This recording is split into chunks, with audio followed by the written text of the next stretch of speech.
Hey guys, Billy Davidson here with Davidson Pressure Wash and Painting, Hammond, Louisiana.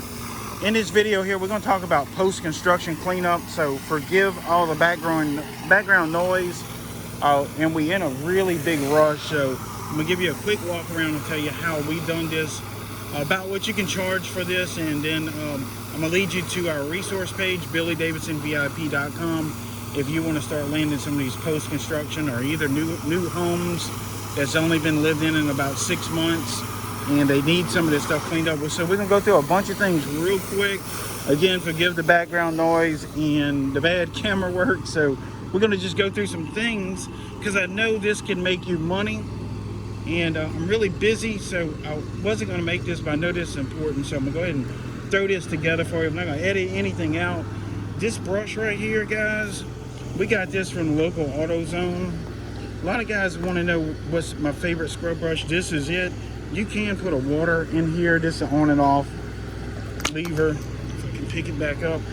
This on and off lever that cuts the water on and off if you want to use the water hose. But look at this thing, man. It's big, fluffy.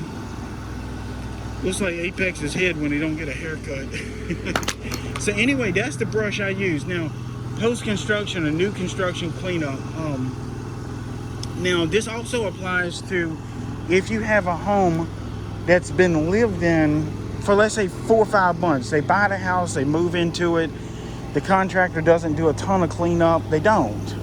And then the house has stains on it that need to be removed before they get bad. So, like this house, I don't know if you can see it on camera, but there's a slight orange or red hue around the very bottom of them. They try to hide it with landscaping. If you don't take that stuff off early on, you're going to be able to see it. Grab my Dawn soap because this is going to be part of the video as well. So basically what I do, I call this a freshwater rinse down. And it's not totally fresh water, but basically what I found is Dawn soap on a very soft bristle brush, wet. The siding has to be wet before you start touching it. The brush has to be wet, sudsy, water hose only. Like literally water hose on it. We don't even use the pressure washer for it. And we come in and kind of dress up some of this bottom. We've already done this in some areas. And that Dawn soap seems to take a lot of that red clay stain right off. I mean, it just melts it right off. And there's a ton of other chemicals out there. I get it. You know, there's degreasers and clay and stain acids and all. I get all of that, but the Dawn soap works, and you get that from the Walmart or the dollar store. So that's what I'm all about, is trying to get you in and out of some of these jobs and get it done and over with. So same thing around here. Sometimes you have smudges on these houses where the sod people coming in, leaning and touching. You may have to take some of that off. Right here behind these units, we're actually using a little Windex on some of they had some paint on the window. This was really bad in here. It still is not perfect, but it's brand new stucco, and I feel uncomfortable with doing anything else to it. So same thing, you may have some clay stains on the window where dust blows up on it. That scrub brush works perfect. Again, you want to wet that window, wet the brush. You never want to touch a dry brush to a dry window at any point in time, especially this new glass. You're going to scratch it up. So wet the window, rinse it off, little Dawn soap on it, boom, rinse it off really good, get the suds off, you're good. Anything here on the lower end, and stay to the end of the video because we're going to talk about that concrete up front. All of this, you still have, you know, they just laid the sod in, no gutters yet, so you're having that rebound of rainwater. You want to take this off before it gets really bad. So you see this is all cleaned up pretty well. Back patio, this ceiling in here, guys, these usually go up pretty quick and pretty early on in the project. And then you start having dirt daubers on it before the people move in. So no one's even living here yet. And there's a couple dirt daubers we're going to take down. And then we're going to kind of dress this up just with plain water hose and that soft bristle brush. Just kind of water sweep it, any footprints off, and we're good to go. Same thing with the window. We're going to talk about the pricing on this as well. Might be a little surprised how much you can get for this. So this pad here looks like a shower head. I don't know what's going on here. We'll just kind of hosed it off. Guess it worked. Yeah, I don't know. I maybe intend on a pool. Obviously, still got some painting that needs to be done. But these people want to get this dressed up so they can have an open house. Same thing here. Show you something on this garage door.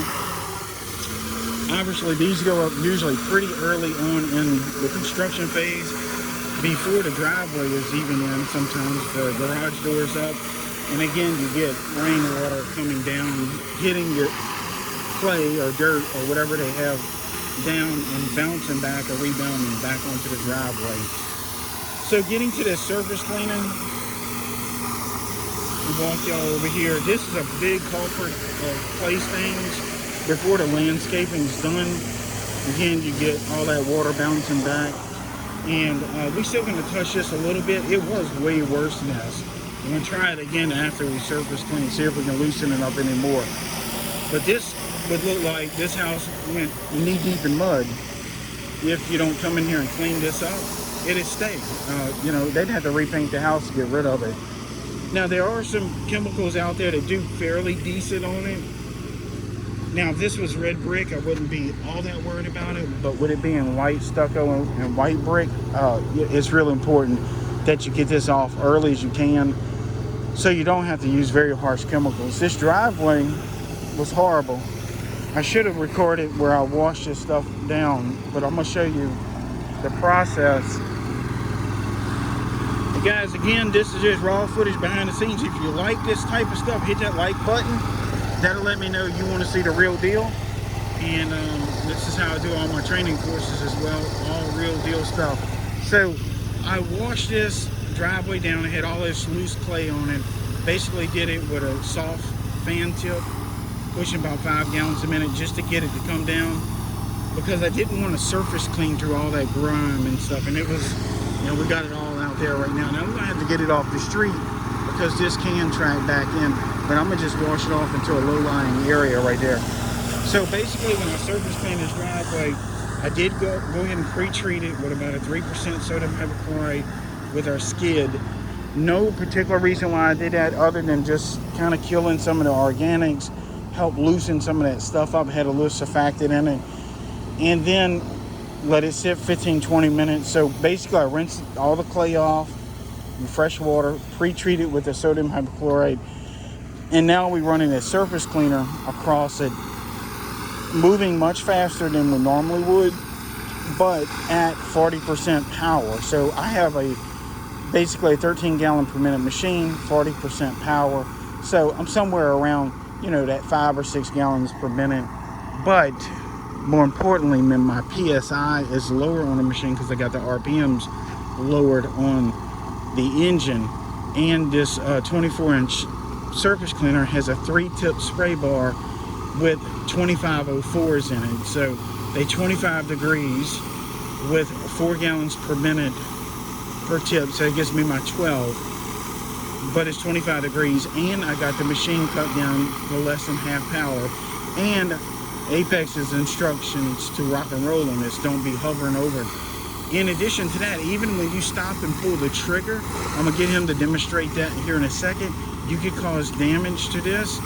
So we're gonna kind of show you how we mitigate that damage so we don't have that burst pressure contact in the concrete.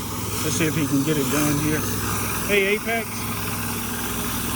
I'll catch up with him. Hey,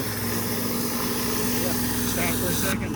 I want to demonstrate how we pull the trigger and move the machine before we start pulling the trigger. Alright. So he's going to start rolling the machine and then pull the trigger.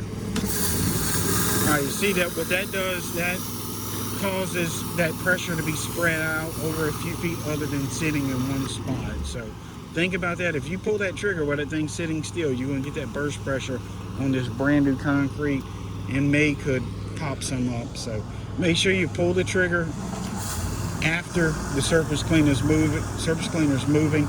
Now, once we surface clean all this, we're going to come back again with fresh water, re-rinse it all, make sure our fences are clean. Although this is a neighbor, you know, we could have splattered all down in here. We probably could splatter in a little bit in here. Another thing, guys, real quick, this is brand new sod that has been laid yesterday. So when we're talking about we're using a 3% SH solution on a driveway, I'm not too fond of any of that getting on this grass, so I very carefully edged this out. so I wouldn't accidentally spray this new sod. It's not established. It just came off the truck yesterday. This stuff's probably in shock. So we don't want to hit it with no SH at all to make anything, the edges die on them or something, because it would be obvious that we did it if it did. So be careful not to put no SH on this new sod. Now, this, talking about sod, even 2 years later, you don't want to hit it with a hot SH, because this stuff comes in pallets. Obviously, if you've seen it before, these roots grow lateral from one section to the other. They sort of kind of tie into each other. Instead of the roots going down, they sort of go lateral. So you can burn a spot in here, and this whole area will die. So think about that. Now, established lawns, 6, 7, 8 years old, the roots are going down. So if you burn a spot, it's pretty much isolated.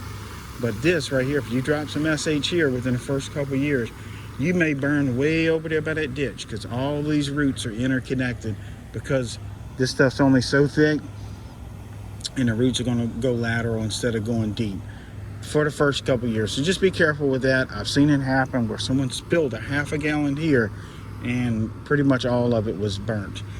So think about that. Now, price on this, we got the house for $475. Basically, that was just walking around with a brush, touching up, freshwater rinsing, that sort of thing. They still have painting to do here, so this is just a touch up. I let them know we can't put any pressure on this, scrub brush only. And even on top of that, we're not scrubbing the heck out of it. It's just a barely nice little fluffy scrub brush pressure, nothing major. Anything we see, when we freshwater rinse it down and get it. The driveway was $200, so nice little paycheck. Road out there, we're going to just include that in to our total deal. So we'll be in and out of here in about 3 hours. Again, it's not the best money in the world, but it's not bad. You can pick up a couple of these here and there, maybe one a week, maybe 2 a week, maybe 1 a month. But you know what? Let's say you come out, make your $8 or $900 once a month doing one post-construction cleanup. That pays for a brand new truck. It pays for a house note, a four-wheeler note, whatever you want to do. Just one half of an afternoon gives you that amount of money each month, guys. It's important that you start to add this to your pressure washing business. We stay incredibly busy and we don't need this work, but I've always been in the mindset I want to keep my toe in the new construction industry in the event that other parts of the economy start to fail or shut down. So it's my 30-30-30 rule. I do 30% residential, 30% commercial, and then 30% government. And then I got about a 10% other for other, and that's new construction cleanup. That may be do some equipment cleaning.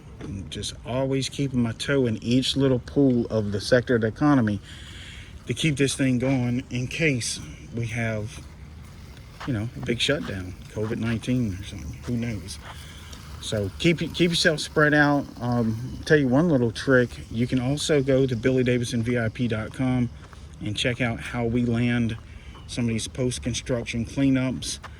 You can check out how to land jobs in a new neighborhood, also how to get job leads fast in a bad economy. Both of those videos will be of tremendous value of you. I promise you, you won't regret it. Go check both of those out.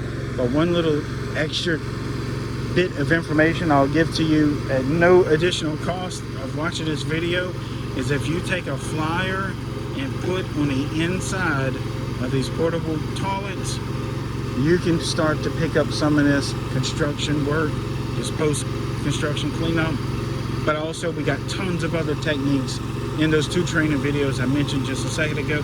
So again, guys, if you like this, hit that thumbs up. Please hit that subscribe button. Again, there's raw footage behind the scenes. It's even pouring down, raining out here on us. We hope y'all are having a wonderful day. We are as well. We're going to get this cleaned up and go grab a good hot sandwich, baby, all day long, make a few dollars, and we got another roof cleaning job to do after this. Guys, again, I'm Billy Davidson here with Big Chris and Apex. We hope to see you in the next video.